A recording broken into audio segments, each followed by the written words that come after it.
Have you tried turning it off and on again? Welcome to Watch Mojo UK, and today we are counting down the top 10 IT crowd moments. Before we begin, if you enjoyed this video, be sure to subscribe for more great content.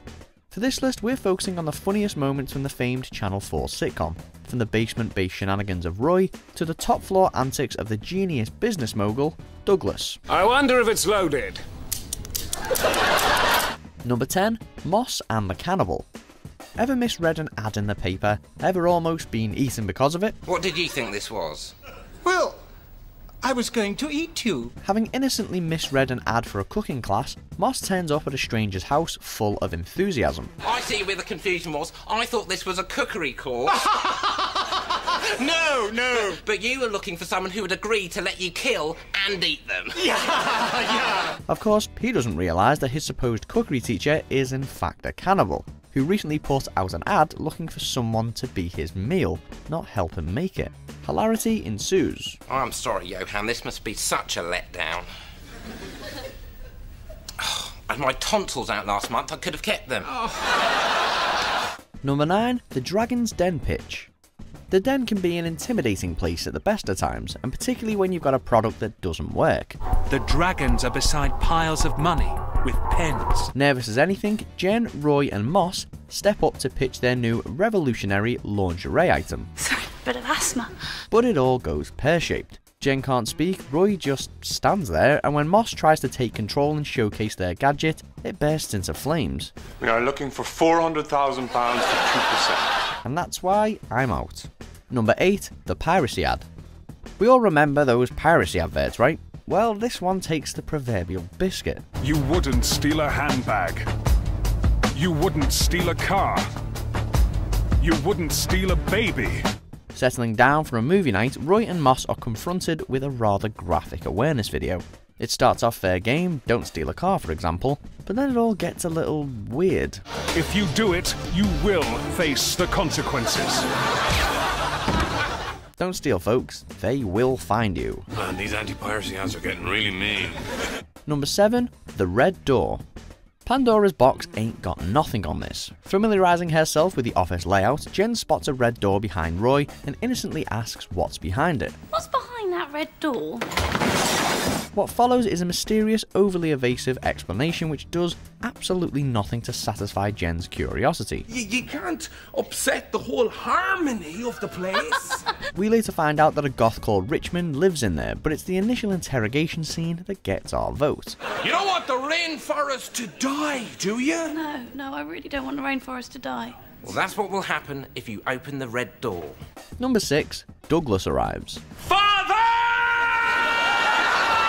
A funeral isn't really the place to make an entrance, but that doesn't stop Douglas Renham gate-crashing his father's service. Unhappy priest! Where is your guard? Where is your guard now? Dramatically bursting through the church doors, Douglas wrestles with the priest, gives us a few verses on the complicated history between him and his dad, and then almost reveals the whole scam behind the pension plan. Oh, and he's already got eyes on Jen. Well, who's this? Hi, I'm Douglas. Jen Barber? That's a beautiful second name. What are you doing after the funeral, Jen? Number 5, this is the internet. What is the cloud? Where does all that information go? Well, according to Moss, inside a little black box with a blinky light. This, Jen, is the internet. Pranking Jen, Moss and Roy convince her that they have procured the internet to present in her speech with company shareholders. Hang on, it doesn't have any wires or anything. It's wireless. Of course, she falls for it, but the joke's on them because the gloriously gullible shareholders are impressed. Until the internet gets squashed. The internet!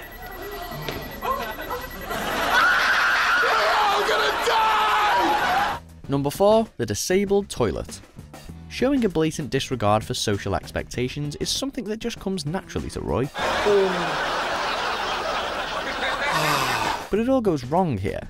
Confident that he won't get caught using a disabled toilet, he accidentally pulls the emergency cord, which sends staff running to help him. Thinking on his feet, Roy hits the deck. When asked what happened, he replies, I fell off the toilet. And it doesn't stop there, he keeps digging and digging. Do you have a wheelchair? Yes. Where? Stolen. Number 3. Fire. What should you do in the event of a fire? Don't call Moss. 4, I mean 5, I mean fire. Suddenly realising that the office is in flames, Moss tries everything to resolve the situation. Fire extinguisher? That doesn't work. Aim nozzle at base of fire.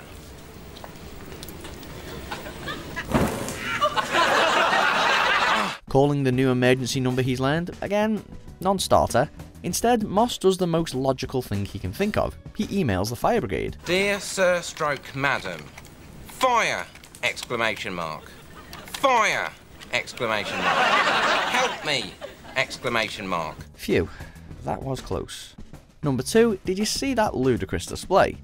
Some of us just aren't cut out for footy banter, and it's another world for Roy and Moss. Right, Harry, did you see that ludicrous display last night? However, convinced they can fit in and make new friends at a bar, they learn some textbook football buzzwords and attempt to riff with some fans. Roy kicks off the proceedings, and amazingly, it works. Did you see that ludicrous display last night? What's Wenger doing sending Walcott on that early? The thing about Arsenal is they always try and walk it in. Then Moss chips in and almost gets some joy, but as you'd expect, it quickly gets out of hand. Did you see that ludicrous display last night? Number 1, Street Countdown. After a successful stint on everyone's favourite words and numbers quiz, Moss becomes a minor celebrity, at least in certain circles. Will I see you tonight? Not now, Ivana. But when you're top of your game, there's always someone who wants to knock you down. Enter Street Countdown. First rule of Street Countdown is that you really must try and tell as many people as possible about it. Challenged to a battle of vowels and consonants, Moss squares up and effortlessly squashes his opponent. He even gets a joke in for good measure. What do you call -1 sitting alone in an empty room? I don't know. What do you call -1 sitting alone in an empty room? Over-numerousness. Which, according to our judges... Giles?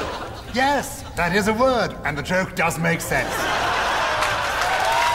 Do you agree with our picks? Check out these other great clips from WatchMojo UK and subscribe for more great content.